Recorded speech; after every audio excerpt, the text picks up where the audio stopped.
আমি আপনাদের সঙ্গে যে ভিডিওটা আজকে শেয়ার করব সেটা হচ্ছে ফ্রাইড রাইস। আপনারা বোধহয় দেখেই বুঝতে পারছেন এখানে আমি রাইস নিয়েছি। এই তো আমি এরকম একটা 1 কাপের চাল আমি রান্না করে নিয়েছি। এটা হচ্ছে রাইস কুকারে। আপনারা ইচ্ছা করলে পানিতে সিদ্ধ করে করেন, ওটা অনেকের কাছে ঝামেলা মনে হয়, আমার কাছেও তাই। আমি ওইটা না করে আপনাদের সরাসরি রাইস কুকারে দেখেন এরকম একটু ঝরঝরে করে রান্না করে নিয়েছি। এতে কিন্তু আমি দিয়েছি অল্প একটু তেল আর অল্প একটু লবণ। লবণটা আমরা পরে মুখে দেখে দিব, কারণ আমরা যখন সবজি রান্না করব তখন কিন্তু আমরা লবণ দিয়েই রান্না করব আর কি। তো এই জন্য আমি চালটা দেখেন করে আমি 2 ঘন্টা কিন্তু ফ্রিজে রেখে দিয়েছিলাম ঠান্ডা হওয়ার জন্য। তো ফ্রাইড রাইস রান্না করার জন্য কিন্তু অবশ্যই আপনাদের এই চালটাকে রান্না করার পর ঠান্ডা করে নিতে হবে, তা ফ্রিজেই হোক আর বাইরেই হোক।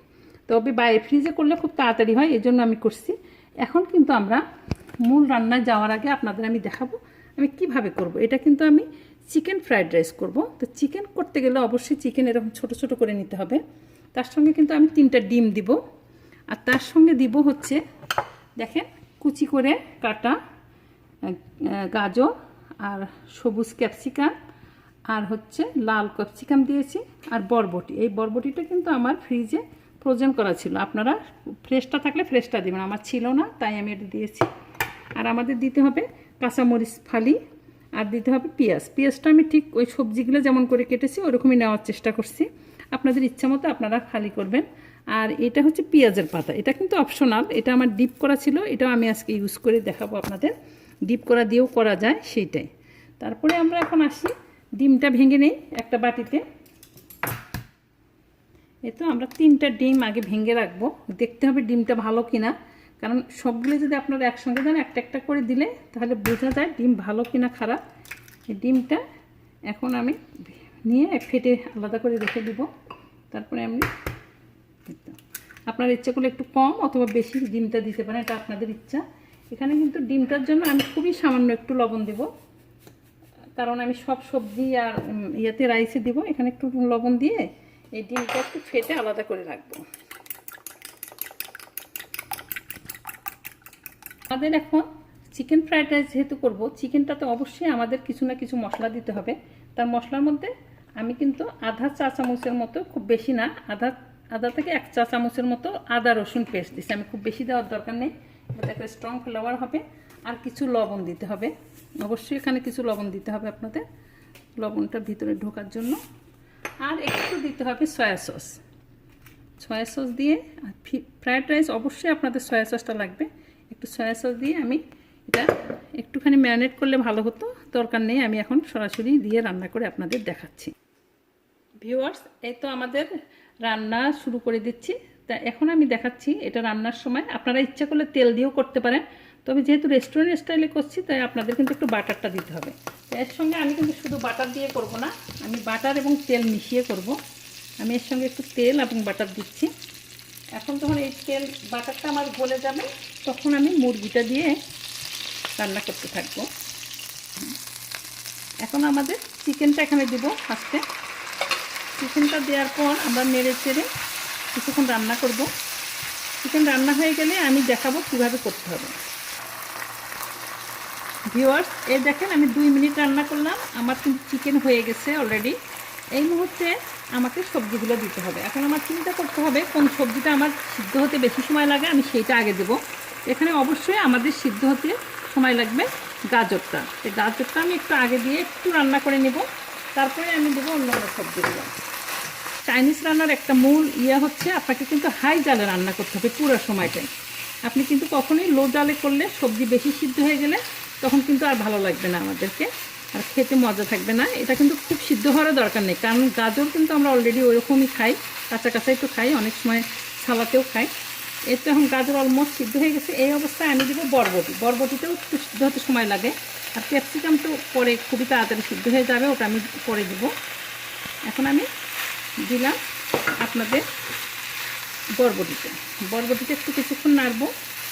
আর লবণটা আমি একটু পরে দেবো সব সবজিগুলো দেওয়া হয়ে গেলে, কারণ লবণটা আমি অলরেডি চিকেনে একটু লবণ দিয়েছি আর ভাতেও তো হালকা একটু লবণ দিয়েছি আমি। এই তো আমার হয়ে গেল এটা। এখন আমি সব সবজি এখন দেবো, সবুজ ক্যাপসিকাম আর লাল ক্যাপসিকাম দুটাই দিলাম। যাদের একটা সবজি কম থাকবে কোনো অসুবিধা নেই, আপনাদের নিজেদের মতো পছন্দ মতো সবজিটা দিবেন, আর বেশি না কম সেটা আপনারা নিজে বিবেচনা করে দিবেন। কারণ আমরা একটু সবজি বেশি খাই, আর এটা হেলদিও, বাচ্চাদের জন্য ভীষণ হেলদি। এই জন্য সবসময় চেষ্টা করবেন একটু যদি বেশি দিয়ে করা যায় তাহলে খুবই ভালো হয়। এই মুহূর্তে আমি একটু লবণ দেবো এটাতে।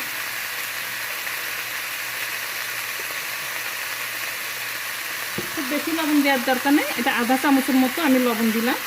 লবণটা আমরা দেখে দেখে দিব, লবণ কখনোই আগে বেশি দেওয়ার দরকার নেই, কারণ বেশি হয়ে গেলে কমানো খুবই কঠিন। আর কম থাকলে তো অবশ্যই আপনারা মিশিয়ে দিতে পারবেন। আর তাছাড়া আমরা যেহেতু সস ব্যবহার করব, সয়া সস, ওইখানে কিন্তু লবণ থাকে। এখন আমার অলমোস্ট সবজিগুলো হয়ে গেছে, আমি আর একটু ওয়েট করবো জাস্ট একটু সফটনেস আসার জন্য।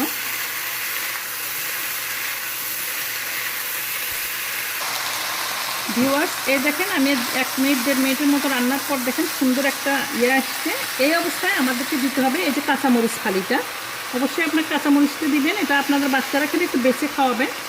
আর পেঁয়াজটা আপনাদের দিতে হবে, এই ফালি করা পেঁয়াজটা। এটা কিন্তু কখনোই রান্নার পরে দিয়েন না ভাতের সময়, তাহলে কিন্তু পেঁয়াজের একটা কাঁচা কাঁচা ভাব থাকে। অবশ্যই আমাদেরকে এই টাইমে দিতে হবে পেঁয়াজটা।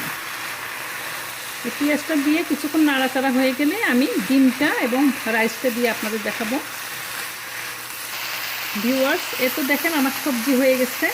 এই মুহূর্তে আমাদের করতে হবে, আমাদের ডিমটা স্ক্রাম্বল করে নিতে হবে। তা আমি আর আলাদা করে করলাম না, এখানে করলে সবসময় ভালো হয়। একসঙ্গে করবো, একটুখানি তেল দিলাম, আর আমি ডিমটা আগে লবণ দিয়ে ফেটে রেখেছিলাম। এখন ডিমটা এখানে দিয়ে আমি স্ক্রাম্বল করে নিই। অলমোস্ট আমাদের রান্না শেষের দিকে চলে আসছে অলমোস্ট। এখন আমি এখানে একটু করে নিয়ে তারপরে সবজির সঙ্গে মিশিয়ে দিব।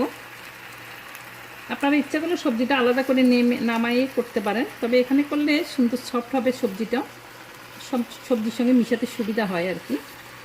আর বন্ধুরা, এখনও যারা আমার এই চ্যানেলটাকে সাবস্ক্রাইব করেনি প্লিজ সাবস্ক্রাইব করবেন, আর বন্ধুদের সঙ্গে শেয়ার করবেন, আর বেল বাটনটা টিপে রাখবেন, তাহলে এই যে নতুন নতুন আমি যে রেসিপি দেব সুন্দর সুন্দর আপনারা সেটা পেয়ে যাবেন সঙ্গে সঙ্গে নোটিফিকেশান।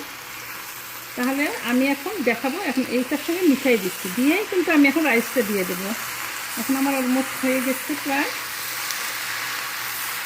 হয়ে গেলে মিশানো। এখন আমি রাইসটা দেবো, এই ঠান্ডা করা রাইসটা, এটা আমার ফ্রিজে ছিল, এখন আমি এটা দিয়ে দিচ্ছি। আপনাদের ইচ্ছা করলে একটু বেশি কম করতে পারেন, সবজি আর একটু কমও দিতে পারেন, সেটা আপনাদের পছন্দের উপর। তবে আমরা একটু সবজি বেশি খাই, তাই আমি এটাতে একটু দিলাম। আর এই অবস্থায় কিন্তু আমাদেরকে এখন সয়া সসটা দিতে হবে। এখানে আমি 1 টেবিল চামচ সয়া সস নিয়েছি। সয়া সস আর একটা জিনিস আমি দিব, এটা হচ্ছে সেসিমি অয়েল। এটা যদি না থাকে, আপনাদের যদি ফিশ অয়েল থাকে আপনারা ওটাও দিতে পারেন। তবে এটা চাইনিজ রান্নাতে সাধারণত এখানে দেখি তো এটা সবাই ইউজ করে, এটা বেশি দেওয়ার দরকার নাই, 1 চা চামচের মতো এটা দিবেন। এটার একটা সুন্দর গন্ধ আসে। এটা কিন্তু আপনি এই সস না থাকলে আপনাদের ওই ফিশ অয়েল, ফিশ চস যেটা থাকে ওইটা দিলেন আর কি। এখন আমি এটা সব একসঙ্গে সুন্দর মিশিয়ে, এই রান্নাটা কিন্তু পুরাটাই আপনাদের হাই জালে করতে হবে। চাইনিজ রান্নার মূল নিয়ম হচ্ছে হাই জালে করা।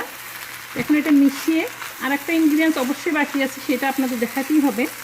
লাস্ট ফিনিশিংয়ে কিন্তু আপনাদের অবশ্যই একটুখানি চিনি দিতে হবে। এখানে আমি আধা চা চামচের মতো চিনি দিচ্ছি। চিনিটা দিলে একটা অন্য ধরনের স্বাদ হয়। আর লবণটা আমরা মুখে দেখে দিব। আমার মনে হয় আমার হাতে একটু লবণ কম আছে, আমি আর একটু হাতে করে লবণ দিয়ে দিচ্ছি আর কি। আর সর্বশেষে আর একটা জিনিস আমার বাকি আছে, সেটা হচ্ছে পেঁয়াজের এই যে পাতাটা, এটা আপনাদের অপশনাল, ইচ্ছা করলে দিতে পারেন, নাও দিতে পারেন। আমি একটুখানি দিয়ে দিচ্ছি, এটা আমার ডিপোজ করা ছিল, ফ্রোজেন করা। আর একটুখানি আপনাদের দিতে হবে গোলমরিচের গুঁড়া, এটা লাস্টে। আমার দেখেন কত সুন্দর ঝরঝরে ফ্রাইড রাইস হয়ে গেল। আপনার আলাদা করে রান্নার দরকার নেই, আপনারা রাইস করে নেবেন, তাহলেও এত সুন্দর হয় আর কি। আমি একটুখানি গোলমরিচের গুঁড়া এই তো আধা চামচের মতো একটু দিব, দিয়ে তারপরে আমি নামিয়ে ফেলছি, আপনাদের দেখাচ্ছি। ইচ্ছা করলে আপনারা একটুখানি টেস্টিং সল্ট দিতে পারেন, এটা আপনাদের অপশনাল। তো আমরা টেস্টিং সল্ট খাইনার জন্য আমি দিলাম না। আর দেখেন কত সুন্দর। আর এই ধরনের নতুন নতুন রেসিপি করতে প্লিজ আপনারা শেয়ার করবেন বন্ধুদের সঙ্গে। তো ঠিক রেস্টুরেন্ট স্টাইলে আমাদের চিকেন ফ্রাইড রাইস, আর এটার সঙ্গে আপনারা পরিবেশন করতে পারেন যে কোনো ফ্রাইড চিকেন অথবা টিকিয়া। তা আমি যেটা বানিয়েছি সেটা হচ্ছে কাঁচা কলা আর টুনা দিয়ে টিকিয়া বানানো। এটা আমার চ্যানেলে একটা রেসিপি আছে, আপনারা ইচ্ছা করলে দেখে নিতে পারেন। তা আপনারা ভালো থাকবেন, এরকম নতুন নতুন রেসিপি পেতে প্লিজ বেল বাটনটি টিপে রাখবেন। আল্লাহ হাফেজ।